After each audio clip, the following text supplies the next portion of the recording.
Does your dad suck? Well, I don't know about that, but do you have a difficult father? Do you have a challenging relationship with your father? Do you perhaps even have an abusive father? If so, watch this episode. I'm going to be answering a question about that today.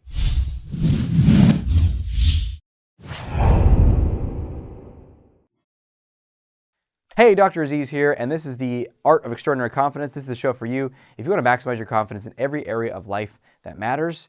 And nothing affects our confidence more than, in a lot of ways, how we're treated when we're young and growing up. And I got a question recently on the YouTube channel from a younger viewer who still lives at home, I believe, with his parents. And he said, hey, how do I deal with a difficult father, an abusive father? And that's tough, you know? There's no simple one quick fix, like just say these three things and do that and your problem's solved.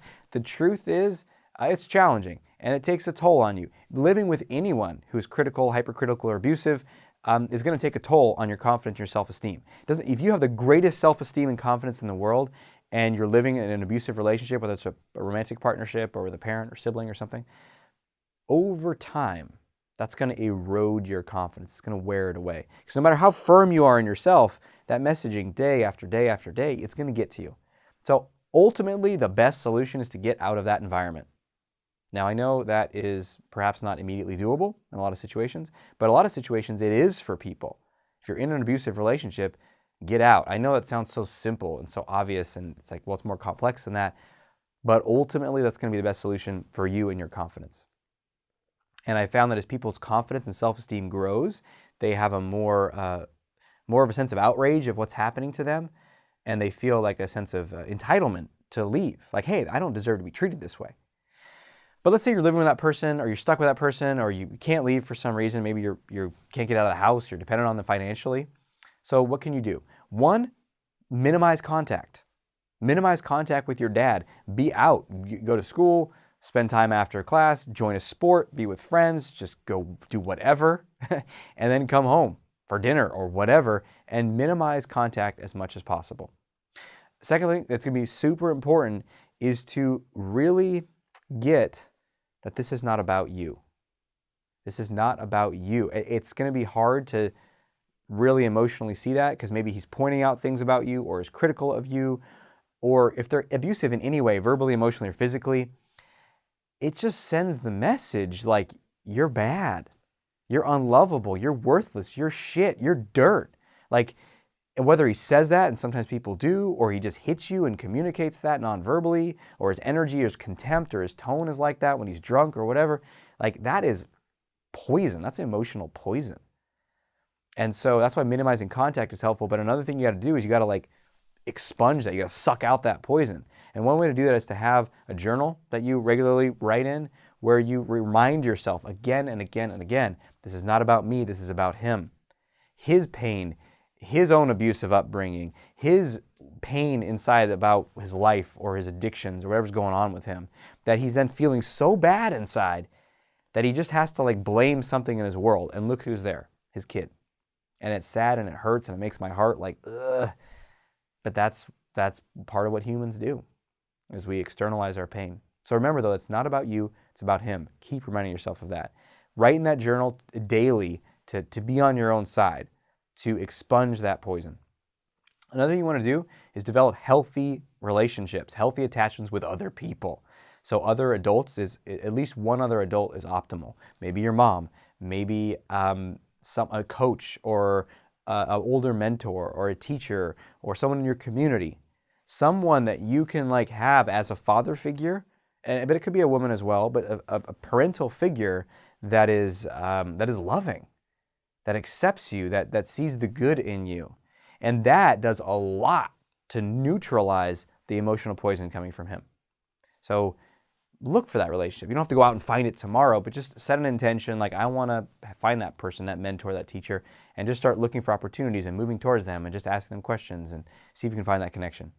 And then, of course, also great to build relationship with peers and friends. This one's a little trickier because, I don't know, sometimes when people are feeling bad at home, they feel they're gotten the message they're not good enough, they tend to seek out peer groups that are suboptimal. They tend to find like bullies and hang around with them and be the bottom of the pecking order. So find healthy friendships. Friendships where you support each other, where you're interested in each other, where you can talk authentically about what's going on. Friends where vulnerability is not attacked and just mocked, but is encouraged and supported. And sometimes at the age of high school, that shit doesn't exist. It's really rare. Most people are very closed off and scared and just trying to survive the jungle. And so their vulnerability is sort of attacked. But if you can, create those relationships at that young age, super protective as well. Yep, that's what I got. There's probably so much more. I wish we could get in there and really help him, because that's the ultimate source of this all. But when people like that are really suffering, they're usually not even open to it. So I wish you all the best. I know it's hard. And one last thing I'll say is it gets better. Life is going to get so much better. If you've been dealing with this for like much of your life, like this is all you know, like you're 16 or 18 and you're like, shit, this is life. This is not life. You're just at the beginning. It might feel like you've been alive forever and you know, like, oh yeah, this is what life is. You don't. To quote Game of Thrones, you know nothing, Jon Snow. Like if I look back, I'm 35 now, I look back when I was 25, I'm like, I knew nothing. Back at 15, I really knew nothing. Like life is going to unfold in mysterious and magical ways for you, especially if you keep focusing on your own growth. And if you're watching this channel, fuck yeah, that's incredible at that whatever age you are. So keep doing that, keep growing. It's going to not feel like it's happening rapidly maybe, but over time you're going to look back and you're going to say, wow, my life is so much better now. And you're going to be so much happier, and you're not going to have that toxic, emotional environment. And ultimately, you're going to look back and you're going to see the value in this seemingly terrible relationship.